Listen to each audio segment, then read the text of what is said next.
Something big is brewing in San Francisco. Now that the 49ers season is over, they're officially in off-season mode, and that means looking after some marquee free agents where they're going to have to decide if they want to keep them or let them go. And we're going to talk about some of those major free agents on this episode of Niners Digest. My name is Ethan Galbraith. Thank you so much for watching.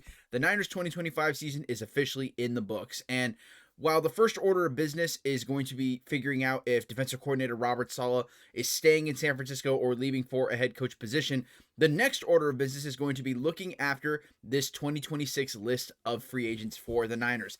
It's not as robust of a list as it was in 2025, but still, there are some major players on this list that the Niners are going to need to make some tough decisions if they want to keep or let them go, because they can't keep all of them. So it'll be interesting to see who they decide to keep on the roster. But before we get into any of that free agency talk, this video is brought to you by Kalshi. When you download Kalshi using the link below and use code DIGESTNFL, you'll get $20 after trading your first 100. Now, Kalshi is the largest prediction market in the United States, and on the platform you can trade yes or no on real-world events, of course including sports.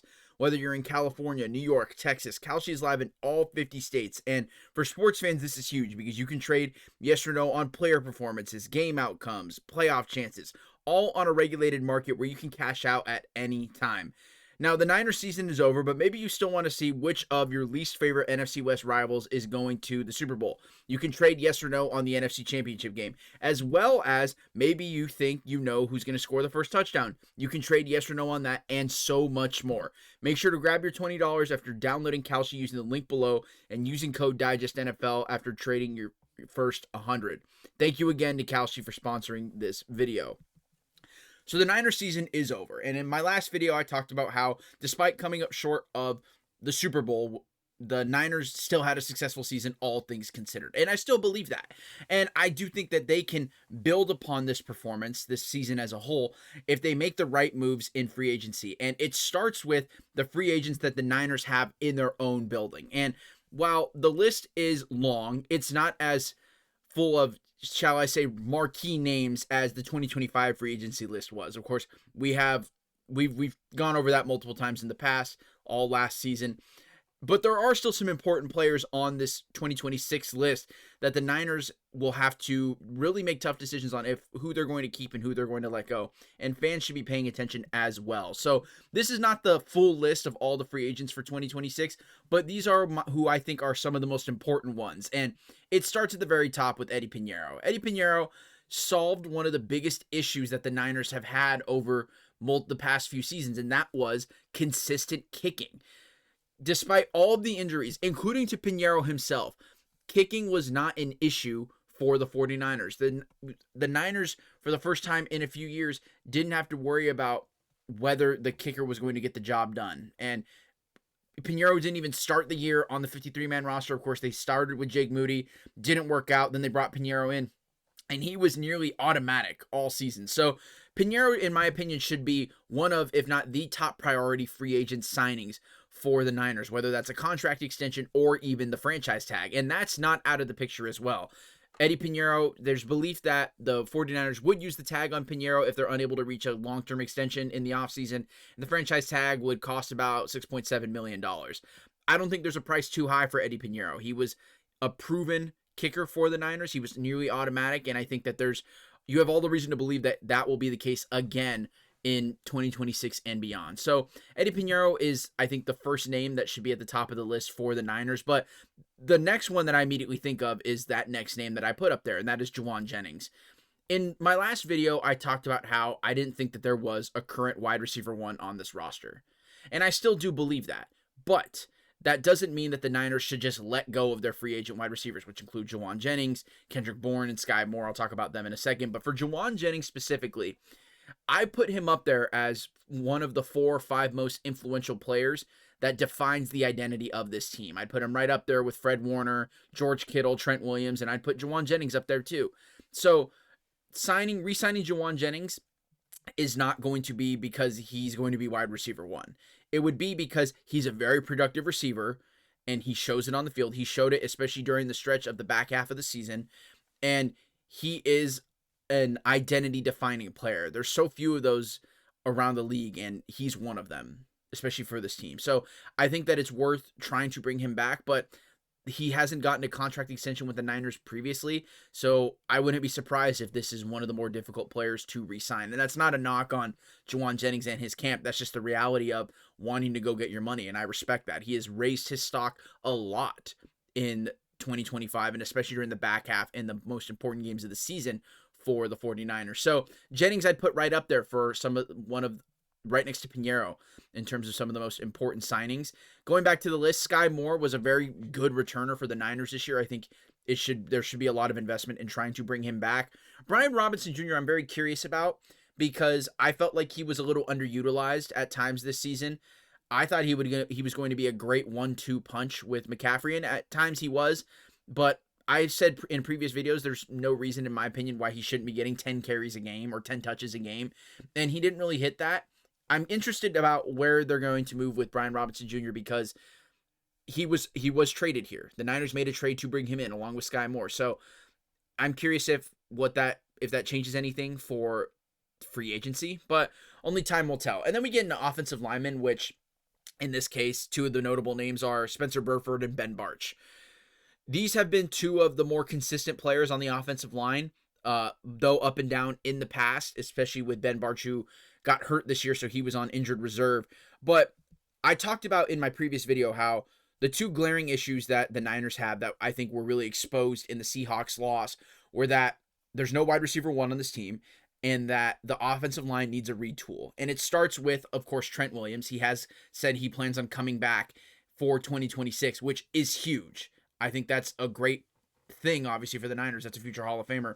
But Trent Williams turns 38 this summer. And so you don't know how much time you're going to get with Trent left of his top tier play. So I bring that all up is to say that if the Niners decide not to bring back Spencer Burford or Ben Bartch, who have had their good moments, but, have been a little inconsistent at times, the Niners need to go make a swing for a big offensive lineman, either in free agency or invest in the draft again, because the problem is that really good offensive linemen rarely go on the market because they're so few and far between that teams don't really want to let them go.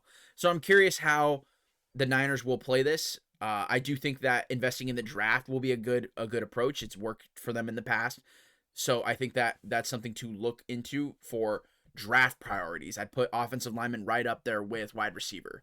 And the Niners officially have the 27th pick in the draft. So it's not like they're picking high, but they will have a first round pick to make one of those moves. So offensive lineman is going to be, I'm curious to see how that works because, again, you have two notable names on that offensive line that will be hitting the free agency market. And you want to build a strong offensive line to go with Trent Williams. And I think Dominic Pooney also has been really showing good flashes during his early career with the Niners. But let's look at the rest of the offensive line here. So if Spencer Burford and Ben Bartch both leave, then those are two big pieces that are missing. And so I'm curious how the Niners will play this. They need to make a change, obviously. So whether that's letting Spencer Burford and Ben Bartch both go, keeping one of the two, signing them both, curious how that's going to play out, but I think that's something that the Niners really need to look into, and fans should really take note of it.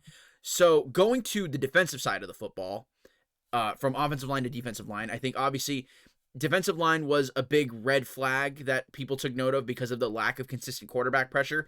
I don't think that's because of the lack of personnel in the building. That was one of the most heavily hit positions for injuries this year. And of course, Nick Bosa, Michael Williams both had torn ACLs. There are some notable players that are going to be on defensive line that are hitting free agency. Sam Okawanu is one of them. He is a restricted free agent, so it'll be a different approach there. I do think that it's worth bringing him back. He was pretty consistent, especially when you have players like Yetur Gross-Matos hitting the free agency market. You're not going to be able to keep all of them, but keeping at least one of those players, the carryover, I think is going to be crucial, especially with guys like CJ West and Alfred Collins, two rookies who I think showed really good potential during this season, over the course of the season. I think they're only going to get better. And with Michael Williams coming back from injury, that's also something to take note of. So you want some consistency there, but I don't think defensive line is as big of a priority as people might make it out to be. I think they already have really good personnel in the building. If you just don't let all the free agents go, I think they'll be in a good position, especially because Michael Williams talked about how he should be ready for right around training camp when recovering from his torn ACL, which is great news because obviously when your rookie season is cut short from a devastating injury like this, that's bad.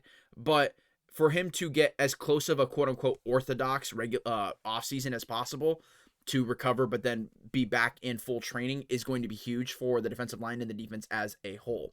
So I don't know if defensive line is as big of a priority, but you want to then look at the offensive line and the wide receivers. I think that is the biggest element of it in terms of the free agency list, but also what I mean by when I think something big is brewing in San Francisco. I think obviously we want to wait and see what the free agency market looks like for other teams, who they're going to decide to let go and hit the open market, as well as internally. So I'm not going to go out and make a prediction yet about who the Niners should go and get in free agency. But for now, I think they need to look at the priority list about who they want to bring in or keep in the building. And again, one more time going at the list, I think Pinheiro should obviously be a top priority. Juwan Jennings I put right up there in terms of top priorities because, again, he helps set the identity of this team. But I understand that is probably going to be a difficult contract to negotiate. The Niners have had opportunities to extend him in the past. Of course, the situation is different now because that was all under the impression that Brandon Ayuk was going to be wide receiver 1 for this team. That's not the case anymore. Ayuk has all but confirmed that he has played his last down in San Francisco. So curious to see how that changes negotiations, because now the Niners have a good amount of cap space. So curious how that's going to work out. But Juwan Jennings should be a priority as well. But going down the rest of the list, curious how the Niners are going to play it. Regardless, though, something big is brewing. And that's my final thought before I finish this up. The Niners are going to have a big move to make, and curious to see how it plays out. But for now, that's all for this video. We'll keep you updated on everything. But for now, that's it. Thank you so much for watching. My name is Ethan Galbraith, and we'll see you in the next video.